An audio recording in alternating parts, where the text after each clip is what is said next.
Welcome back, Lorcana players, it's Poisonous. In today's video, I'm going to break down my new blue-green deck that I've been playing, go over the deck list and strategies that the deck uses. I was prepping for a 16-person tournament this weekend.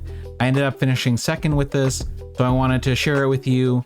I had been kind of practicing and crafting a little bit with the help of some of my friends to put together a blue-green list to take down this tournament, and after seeing the results from the big CCS tournament on the weekend, it looks like some other people had blue-green on the mind too, which is pretty exciting because the purple meta is a little bit boring and one-sided.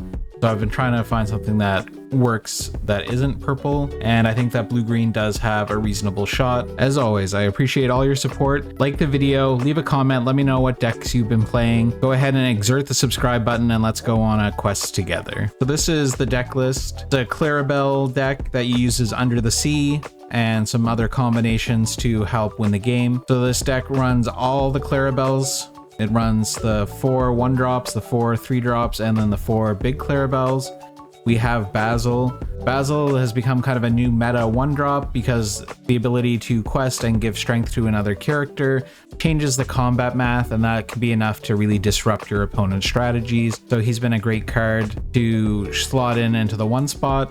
You could also put in Bobby Zimmerowski because he lets you draw and discard if you're worried about on-inkables or shaping your hand a little bit. He's also fine, but he's not quite the same threat that Basil is once he's on the board. Got 4 copies of Tipo and 4 copies of Sail. Got our Donald Duck, Perfect Gentleman.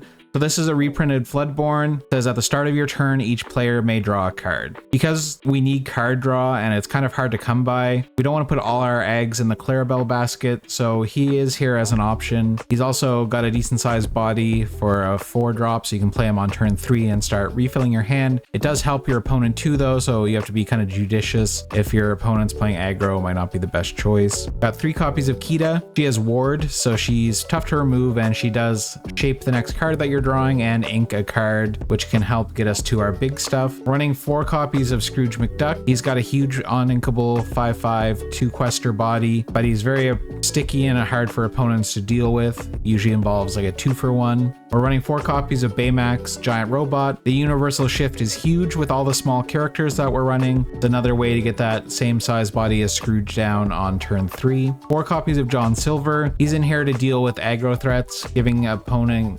reckless and forcing them to challenge into other bodies. 4 copies of Basil. The Basil's incredible because he bounces things and then he forces your opponent to discard. Got the big Clarabelle. Running 1 copy of Hades. Because we're running the Under the Sea strategy, we're not going in with a bunch of copies of Hades, but you could maybe trade him out for another Under the Sea, or you could take out an Under the Sea and put in a Hades. I think it's a little bit flexible. 4 copies of Vision to help look for the pieces that we need when we're trying to close out the game. 4 copies of Your Welcome because it synergizes really well with Clarabelle. And then we have Heads Held High and Under the Sea as our Sing Together songs that we'll kind of break down a little bit more in a minute. So let's start by looking at the opening lines that you want to run with this deck. So the goal of this deck is to curve up and get into the big bodies that are hard for your opponent to remove. So turn 1, we have 2 plays, either Basil or Clarabelle. The Basil is nice because it provides a threat that stops characters like Captain Hook from questing potentially. And the Clarabelle is nice because it sets up a shift target for the big Clarabelle. Turn 2, you definitely want to hit ramp. All blue decks really rely on ramping. So you want a hard mull for your 2-drop, either a Tipo or Sail. In general, in this deck, I find that I like Tipo better because we do run 12 on-inkables, which isn't crazy greedy, but they're mostly all really expensive. So if you get them stuck in your opening hand, they can sometimes be hard to get rid of. And the Tipo provides a body that you can shift on with Baymax, or that you could boost up with Basil when he quests. So I think the Tipo is a little bit more useful if you're kind of debating. If you have all inkable cards in your hand, then you could play the Sail and that would be fine. And then on turn 3, we can play a big body. So we have a bunch of different options here, which is nice. So you can kind of shape your hand for what you're playing against. So we can play Scrooge, who's a 5/5 that quests for 2. We can shift Baymax onto our 1 or 2 drop if you played Tipo or Clarabelle or Basil. We have Kita. She has Ward, so she's going to be sticking around because their opponent won't have a way to interact with her, at least for that turn. And then we have Donald Duck, who's a 2/5 that quests for 2 and draws us an extra card at the start of our next turn. Does also help your opponent, but it gives us a card draw, which can be really important when we're trying to get set up. And he's got a 5 health body, so oftentimes he's hard for the opponent to remove. So that way, you know, if they're playing strength, they usually don't have 5 characters down on turn 3 to hit them. So we can keep our big body. That's why we're focusing on running the Scrooge Baymax combos, because they can challenge and maybe stop our opponent from questing. And if our opponent doesn't have a good board, then all these characters except Kita quest for 2. So they are pretty strong in the opening on an uncontested board as well. There is an alternative opening that is sometimes effective. It requires a lot of pieces to fall in place, but it does happen more often than you'd think. So the play is turn 1, a 1-drop, turn 2, Tipo, and then you ink a card. Turn 3, you play Sail. You start out with 3 ink, so you play Sail, you go down to 1 ink, and then you ink your 2 cards, getting you back up to 3 usable ink, 5 ink in total. And then you play Clarabelle. She's our only 3-drop, so she fits in right here. And her ability says when you play this character, if an opponent has more cards than you may draw a card. Well, after doing all of this inking and extra card playing, you almost always have less than your opponent. So you do get a card draw here, and now we're on 5 ink.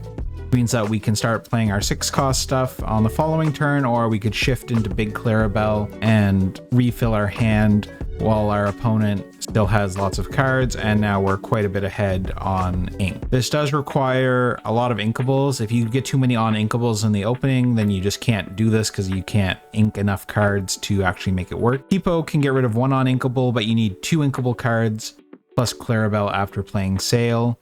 So it requires pieces to fall in place, but it can be quite advantageous when you get the opportunity to do this. And I find it does help in the mirror when you are going second, as a way to try and get ahead of your opponent before they start bouncing all of your stuff or removing it. So this video clip shows us the ideal opening with the double ramp. We draw our opening 7.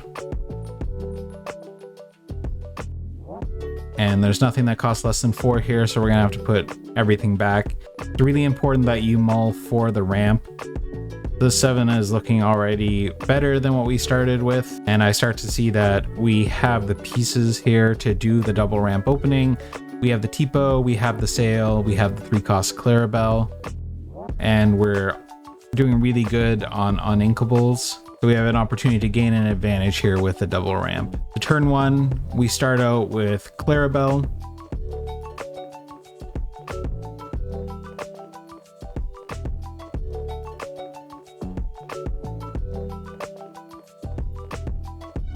So this is really good. We draw into Big Clarabelle, so we even will have the shift line when we're done.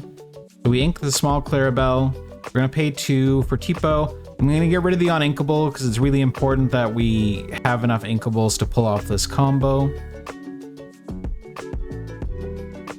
So as long as we draw inkables here, we'll be able to do the combo. We start by playing Sail to see what we draw.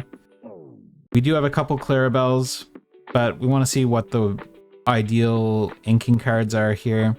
So we ink Tipo and Clarabelle. We play Clarabelle. We are down to 1 card. Our opponent still has quite a few, so we're able to draw a card here, which is nice. And now we're at 5 ink when we pass the turn. So with the double shift targets, even if they were able to remove one of the Clarabelles, they wouldn't be able to fully prevent the action here. So we're gonna pay 5 to shift Clarabelle onto the small one, leaving us the bigger body. And then we're gonna have these 2 sing Under the Sea just to get the cards out of our hands so we can draw the most cards possible. And then when we end the turn, you can see we draw back up to parity with our opponent. And now we have a full hand, a huge board, and way more ink than our opponent. So it's a very strong opening if you get the pieces to do it. There's one more important opening that you can hit with the deck, and this is what I call the quick Under the Sea. So on turn 1, you play a 1-drop. On turn 2, you play Tipo. You specifically need Tipo because he costs 2, and you ramp up to 4 ink for your turn 3. And then you shift Baymax onto your 1-drop, giving you a total singing power of 8, and then singing Under the Sea. So this is really effective against aggro decks when they're playing, you know, a 1-drop and then 2 1-drops on 2, Lady into something else on their 3. We're going second, we can wipe their whole board. And it's actually quite devastating because then we have the Baymax set up for anything they play after that. So it's a very aggressive line. But anytime that you see the pieces coming together and they play all characters that have 2 strength or less, in the opening, it can be worthwhile to do this because sometimes the Under the Sea sits in your hand for a long time. So if you get stuck with it in the opening but get a chance to play it and get some value off of it, then I do think that it's definitely worth it. And you can also play it on 4 pretty reliably as well by playing like a Scrooge on turn 3 and then shifting a Baymax onto like just a 1-drop if you didn't have Tipo. The pieces come together more often than you'd think. You just need a 4-drop and a shift Baymax. So now that we've looked at the openings, let's kind of break down some of the different packages that our deck runs. First and most important package for any deck, I think, is the card draw package. We have 4 different cards in our deck that allow us to draw cards. The first one and the most important one is obviously the big Clarabelle, Light on Her Hooves. She lets you draw cards equal to the amount of cards your opponent has. So when you shift her and your opponent has lots of cards, you can refill your empty hand and she gets crazy value. We also have the 3-drop Clarabelle. So as long as we have less cards than our opponent after you play her, then you can draw a card. This is a nice way to just get a little bit further into your deck. You're welcome. This is something that works in synergy with Clarabelle. If you shift big Clarabelle and have her sing You're Welcome on your opponent's best card, they draw 2 more and now they have even more cards for us to draw. But you can also have a character sing it on another character of our own to draw a couple.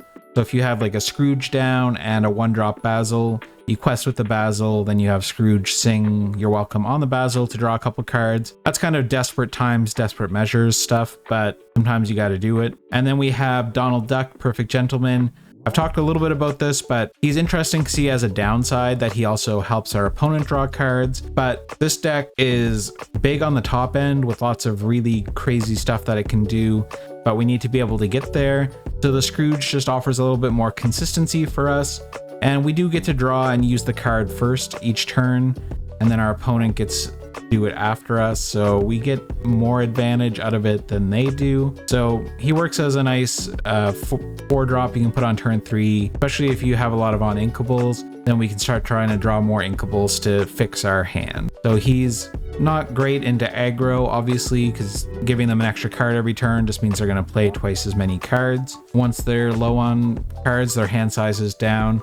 So at that point, you'd want to avoid playing him in that matchup, or you could shift him into Baymax and stop the card draw to prevent your opponent from getting more value than we're getting out of it if we can't keep up with them. Our next package is what I call the Bruisers. We have a lot of big beefy characters that are hard for our opponent to efficiently remove. So we have Scrooge, who can come down on turn 3, Baymax, who can shift onto the board on turn 3.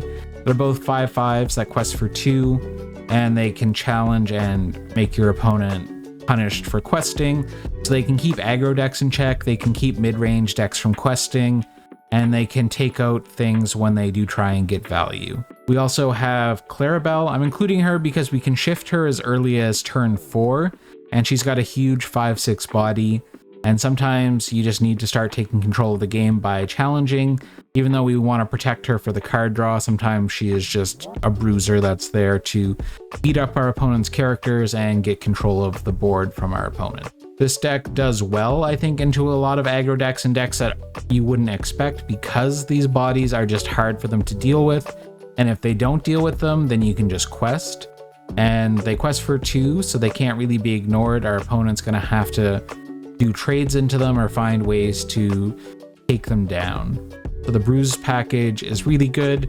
And I know we're giving up a lot of our on-inkable space. Of our 12 on-inkables, we're giving 8 of them just to the Bruisers, but honestly, they do feel worth it. Next up, we have our Closers. So our Closers are cards that really win us the game once we're at the top end of our curve and we can play the big stuff. These are the cards that really get us an advantage and win the game for us.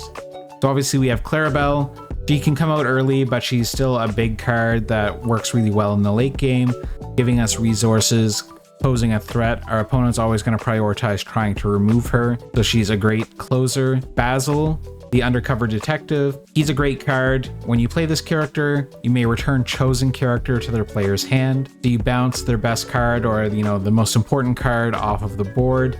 And his other effect is that when he quests, our opponent discards a card randomly. This is nice because instead of choosing the card they want to get rid of, it's random. So sometimes you just absolutely take away the card that they're relying on to try and fight back on the next turn. And when they're down to like little to no cards, then the Basil questing just takes away whatever they have left and feels very good.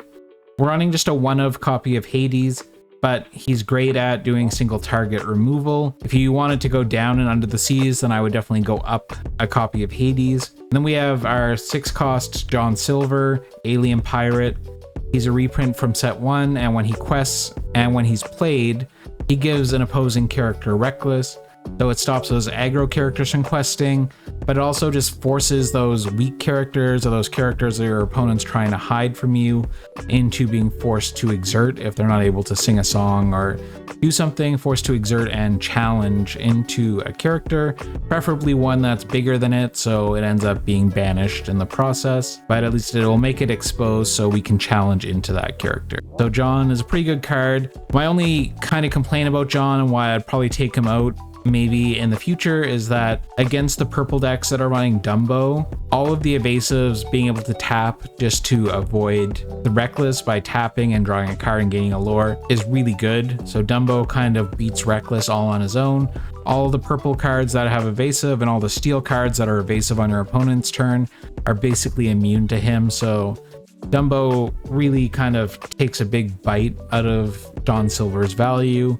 I think maybe there's probably better cards you could put in for a closer than him, but this is what I ran, and I did run into an aggro matchup where John Silver actually feasted, and it felt really good, but then against Dumbo, he just wasn't it. And saving the best part for last, this deck does have a Wombo combo as a way to fight back and, take away your opposing character's board. We're already familiar with Under the Sea. It removes all characters from your opponent's board with 2 strength or less and puts them on the bottom of their deck, which is extremely effective. But we compare this with Heads Held High, the 6-cost Sing Together. It says remove up to 3 damage from any number of chosen characters, so that's yours or your opponent's, and all opposing characters get -3 strength this turn. So it does kind of like what Kita used to do, because everybody on the opposing board -3, and this allows a bigger reach for Under the Sea, so anything that has 5 strength or less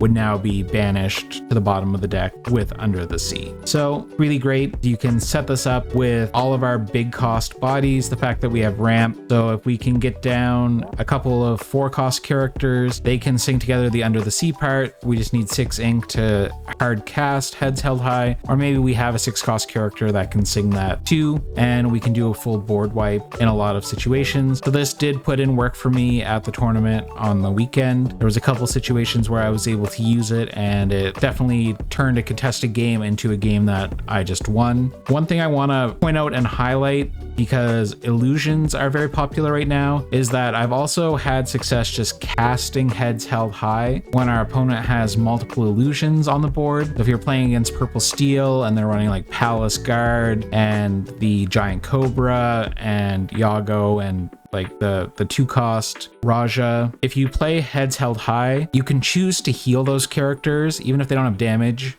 It says up to 3 damage. So you target all of them with Heads Held High, and when you do that, they're banished. But this combo is fun. We're running 3 copies of Under the Sea and only 2 of Heads Held High because it's a little more situational. The Under the Sea is pretty good into a lot of boards already, but the Heads Held High can really put it over the top. We can use Vision of the Future. If you have one piece and you need the other piece, you can use Vision to try and dig for it, but just try and keep a mental tally of if you've inked or gotten rid of any any heads held high, bottom them off other visions or anything, because if you know that the pieces aren't really in reach, then you don't want to try digging just to build that combo. You're gonna have to try and find other ways to get out of the situation that you're in. So let's look at the Wombo combo in action. So we've got, after 3 turns, a small Clarabelle, a Tipo to ramp, and then a 3-cost Clarabelle, which allowed us to draw a card. And you can see that we've got the Under the Sea and the heads held high pieces in hand.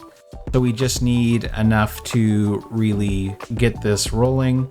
Our opponent has a 5/5 Baymax, a 5/5 Scrooge, and then a 1-cost Basil here. So we can't exert any of our characters at the time. So we're just gonna have to be patient and try and build this combo. So we're gonna pay 4 to set up the Scrooge and get enough pieces together that we can actually sing these songs. So I can't ink here because the only inkable card I have is the heads held high. We just have to hope nothing gets removed by our opponent here. They do play John Silver, giving a character Reckless, but since our plan is going to be to sing anyway, we can kind of get around the Reckless, which is nice. So now everything's a go for the Wombo. We're going to pay 4 to shift our Baymax onto the tiny Clarabelle. And we're going to start by having Scrooge and Clarabelle sing Heads Held High to give the -3 strength to all their characters, bringing them all down to 2 or less.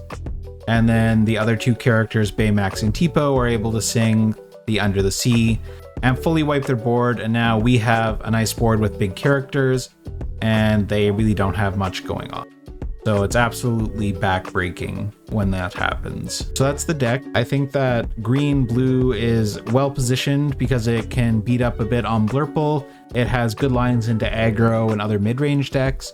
I think that it's well positioned to actually be a tier 1 deck, and you're going to see more representation at tournaments, and I think that it may help the meta shift a bit. I did lose in Swiss to Purple Steel, and then I lost in the finals of my 16-person tournament to the same Purple Steel deck and player, so it definitely needs a little bit of tweaking to help deal with the evasives. I wasn't able to deal with the Dumbo effectively because I don't have any evasives. So I was relying on other ways to deal with it, like the bouncing of it with Basil, or bouncing it with You're Welcome, or the Under the Sea Heads Held High combo. But I think that maybe taking out the John Silvers, putting in the Robin Hoods that are evasive and draw you a card on play probably would make sense, because when they get the Dumbo down, they're essentially able to play 2 cards every turn. They can just tap Dumbo to draw a second card. So even though they might be top decking, they're getting a lot of value, and then they hit a dock and then they kind of flood the board. So I think a little bit more tuning to deal with evasive characters like Dumbo is probably necessary, but